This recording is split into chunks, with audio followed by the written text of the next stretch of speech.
We are in a new Cold War, and this is why countries are developing this.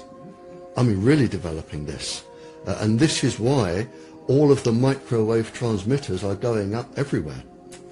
Because somebody, if they wanted to, could use them for other effects. The system is up and running. MIT was awarded a number of years ago to Woody Norris. This is 2005 or 2006.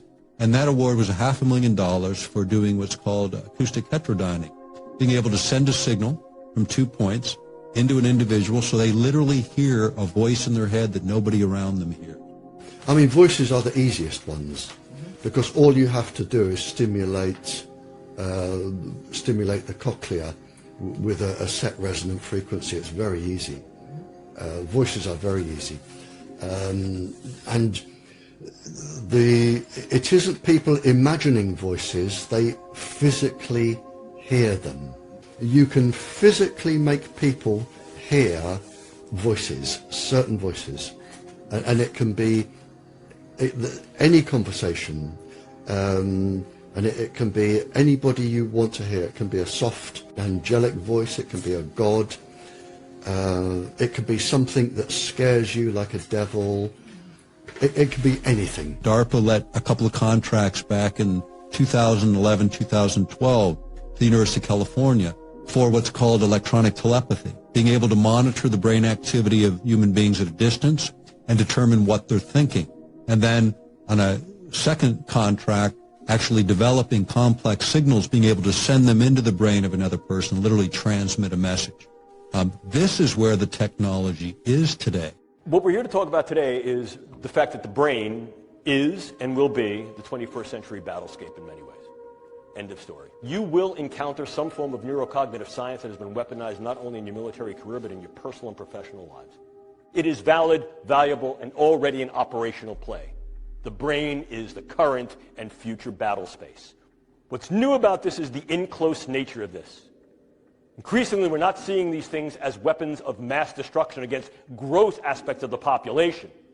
More specifically, perhaps, might be targeting individuals on a level that allows either direct attribution or covert engagement with non-attribution. Formal definition of a weapon, probably the one that you've heard about most recently, most contemporaneously in the literature, is the possibility to use some form of directed energy to affect physiology peripherally and also to affect the physiology and health of the brain.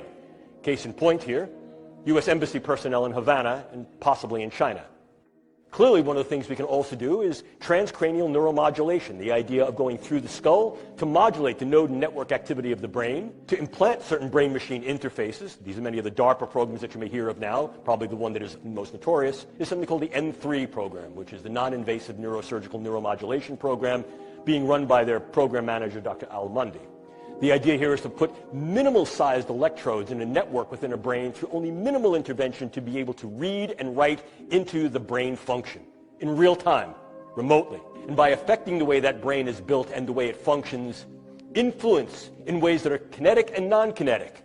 The attitudes, beliefs, thoughts, emotions, activities. Look at the power that understanding, tools, and techniques of the brain sciences afford. If you want to cause a specific psychiatric illness, you would have an infrared device that followed the person, and you would link it to a pencil-thin microwave source, so the microwave beam would always target a specific gland or a specific part of the brain or an eye or a heart.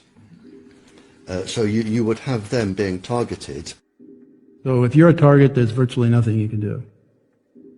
And if they fail in their electronic means, they can always send the FBI at you to do a sneak and peek and take your photograph or do whatever they want. As they have done with us, by the way.